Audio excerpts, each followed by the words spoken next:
फंसना नहीं है, अवॉइड करना है, संभल के चलिएगा, फूक फूक के कदम रखिएगा। ये तो कई बार आपने सचेत किया था। उसके बाद अपन ने देखा पिछले 1 साल से जो आईपीओज आए क्या गत बन गई उनकी। उसमें से एक एग्जाम्पल है स्टैनली लाइफस्टाइल्स, 600 प्लस मेरे ख्याल से स्टॉक गया था। डायरेक्टर साहब चार्ट उठाइएगा, 1 साल का दिखाइए तो लिस्टिंग हिस्ट्री पूरी मैप हो जाएगी स्क्रीन पे। और कहाँ आके खड़ा हो गया, सब मान रहे, सब फीलिंग है यार ये मामला, यहाँ पे मामला फंस गया अपना। बिल्कुल, मैं इसीलिए बार बार कहता था एक चीज़ कि आपको फंसना नहीं है ना। और देखिए क्या, डबल का तो पता नहीं लेकिन आधा हो गया स्टॉक है ना। और 620 चार्ट नहीं है क्या इसका, चार्ट 620 से जो ये गिरना शुरू हुआ स्टॉक, ये देखिए है ना, 627 के करीब का हाई था और कहाँ से कहाँ गया। अच्छा एक बात बताऊँ आपको, मैक्सिमम आईपीओज में 2024 के यही ट्रेंड दिखेगा आपको, यही ट्रेंड दिखेगा आपको मैक्सिमम आईपीओज में। और बहुत लोग होते हैं जो इन आईपीओज के चीयर लीडर्स होते हैं जो रिटेल को फंसाने का काम करते हैं।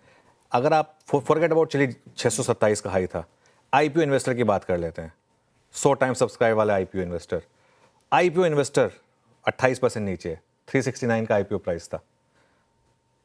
मतलब वो लाइन चला दीजिए, जो आईपीओ प्राइस से भी 28% नीचे। और एक और चीज़ मैं बताऊं आपको, मुझे क्यों ये चीज़ें खराब लगती हैं। इस प्राइस पर भी प्राइस टू अर्निंग्स है 50 टाइम्स, 50 गुना। मतलब जिस भाव से गिरना शुरू हुआ वहां पर 100 गुना था, जहां लिस्ट हुआ था वहां 100 गुना हुआ था। अब लग रहा है ना कहाँ फंस गया।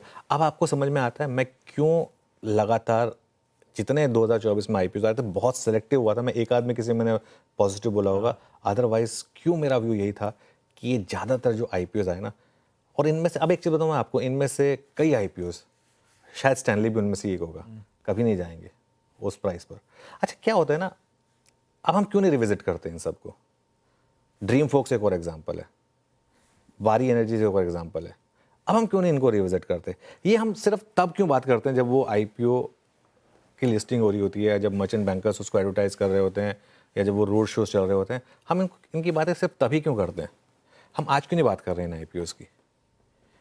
बताइए आप जरा कि जो सबसे मेरा सवाल है, जो इनके मर्चेंट बैंकर्स हैं उनसे, जो इनके सेलिब्रिटी इन्फ्लुएंसर्स या जो भी थे जिन्होंने इन सारे आईपीओस को प्रमोट किया था, उन सब से सवाल है।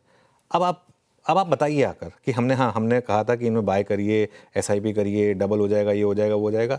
अब आप आके बताइए कि अब क्या करना है, अब आके बताइए। और ये एक है, ऐसे मैं आपको कई दिखाऊंगा। ये वो है स्टैनली लाइफस्टाइल जिसके आईपीओ को लेकर खूब डंका बजा था और आज आधा होके काम काज कर रहा है। चलिए अब बढ़ा जाए आज के